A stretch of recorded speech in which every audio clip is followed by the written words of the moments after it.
अस्सलामु अलैकुम रहमतुल्लाहि व बरकातुहू। उम्मीद है कि आप तमाम अहबाब खैरियत से होंगे।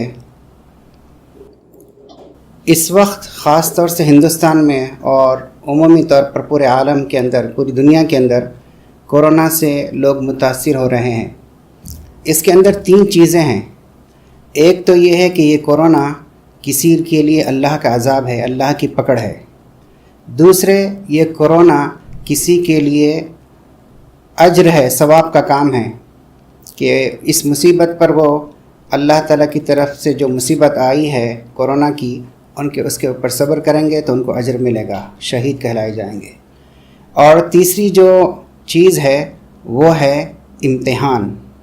तो ये बाज़ लोगों के लिए इम्तिहान है, आजमाइश है कि वो इस इम्तिहान के ऊपर पूरा उतरते हैं, कामयाब होते हैं या नाकाम होते हैं, सब्र करते हैं या सब्र नहीं करते, वावेला करते हैं।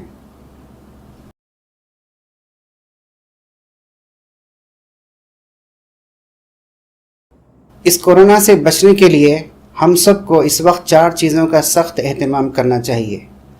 पहली चीज़ जो है वो दावत है, लोगों को अल्लाह ताला की तरफ बुलाना। दूसरी चीज़ है तौबा, अपने बड़े गुनाहों से और छोटे गुनाहों से तौबा करना, अल्लाह से माफ़ी मांगना और आइंदा ना करने का अज़्म करना।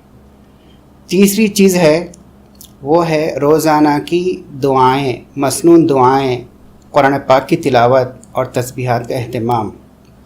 चौथी चीज़ है वो है सदक़ा, कि हम अपना माल अल्लाह के रास्ते में ख़र्च करें।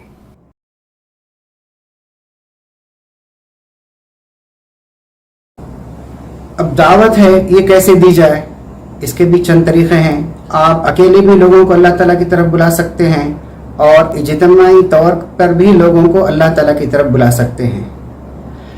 अगर हम अकेले बुलाएं या इज्तिमाई तौर पर बुलाएं, उलमा की सरपरस्ती में इस काम को सीख कर करना है। आपको जो भी जमात पसंद हो उस जमात के साथ जुड़िए, उनके साथ उलमा की सरपरस्ती में लोगों को अल्लाह की तरफ बुलाइए।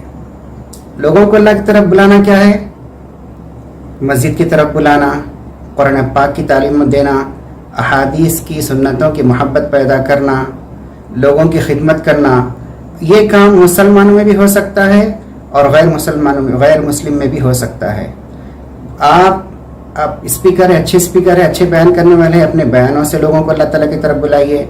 आप अच्छे कलमकार हैं, आप किताबें लिखकर लोगों को अल्लाह की तरफ बुलाइए। जैसे अजान भी एक दावत है। तो दावत की कई शक्लें हैं। आपको जो शक्ल अच्छी महसूस होती है उसमें जाइए, अपना जान लगाइए, माल लगाइए और लोगों को अल्लाह ताला की तरफ बुलाइए।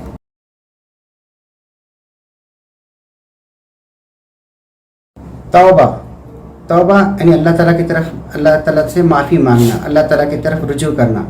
दो तरीक़े की तौबा है। एक तौबा है इबादत की तौबा, अल्लाह से तौबा, और दूसरी तौबा है मामलात की तौबा, लोगों से तौबा। अगर आपने अल्लाह ताला की इबादत में, अल्लाह के अहकामात में कमी की है, जैसे बड़े बड़े गुनाह हैं, ज़िना है, शराब है, जुआ है, हराम माल है, गीबत है, इन सब कबीरा गुनाहों किया तो अल्लाह ताला से माफ़ी मांगना कि अल्लाह आइंदा मैं ये नहीं करूँगा, और फिर इसके ऊपर सख्ती से क़ायम रहना और अपने अंदर नदामत होना। और दूसरी चीज़ है मामलात की तौबा, लोगों से किसी का माल खींच लिया है, किसी को बुरा भला कहा है, उनसे जाकर माफ़ी मांगना, इसका नाम है तौबा। अगर हम मजबूत दिल से और क़ुव्वत इरादी से ये तौबा करेंगे पक्के आज़म के साथ, तो अल्लाह ताला हमारे तमाम गुनाहों को, पिछले गुनाहों को माफ़ कर देंगे और आगे अल्लाह ताला नेक अमल करने की तौफ़ीक़ देंगे।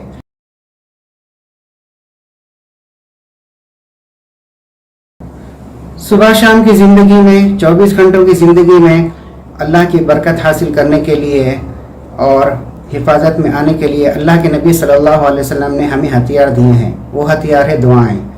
दुआओं के अंदर नूर है, दुआओं के अंदर बरकत है, दुआओं के अंदर मोहब्बत है, दुआओं के अंदर हिफाजत है।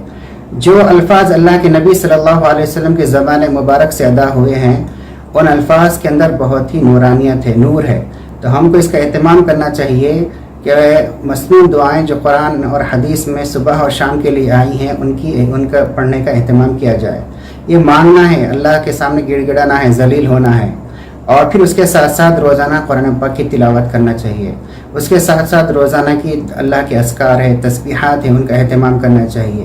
اس سے آدمی قلعے کے اندر محفوظ ہو جاتا ہے بلاؤں سے، مصیبتوں سے. اللہ تعالیٰ ان دعاؤں کی برکت سے، ان اعمال کی برکت سے ہماری فیملی کی، ہمارے خاندان کے، اللہ تعالیٰ ہمارے جسم کی ہر چیز کی حفاظت فرماتے ہیں.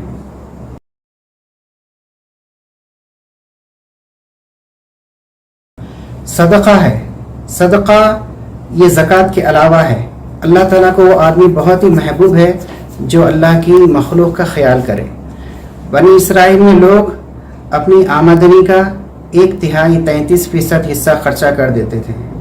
تو ہم لوگ بھی اس بات کی عادت ڈالیں کہ ہم لوگ روزانہ اپنی آمدنی کا 3%، 5%، 10%، آپ سے جتنا زیادہ ہو سکتا ہے اتنا زیادہ غریب لوگوں کے اوپر خرچ کریں. یہ نہیں کہ غریب لوگ آپ کے پاس آئیں، بلکہ آپ کو تحقیق کر کے غریب لوگوں تک پہنچنا ہے اور اللہ کے واسطے اخلاص کے ساتھ ان کے اوپر خرچ کرنا ہے. کیونکہ یہ جو مال ہے وہ آپ کا نہیں ہے، بلکہ اللہ کا فضل ہے، اللہ کی رحمت ہے، اللہ کی برکت ہے جو آپ کو امانت کے طور پر اللہ تعالیٰ نے دی ہے. یہ دیکھنے کے لیے کہ آپ صرف اپنے اوپر ہی خرچ کرتے ہیں، اپنی خاندان پہ ہی خرچ کرتے ہیں، یا اللہ کی اور بھی مخلوقات کے اوپر خرچ کرتے ہیں. اللہ تعالیٰ اس بندے سے بے حد خوش ہوتے ہیں جو اپنا مال اپنا نہ سمجھتے ہوئے دوسروں کے اوپر خرچ کرے.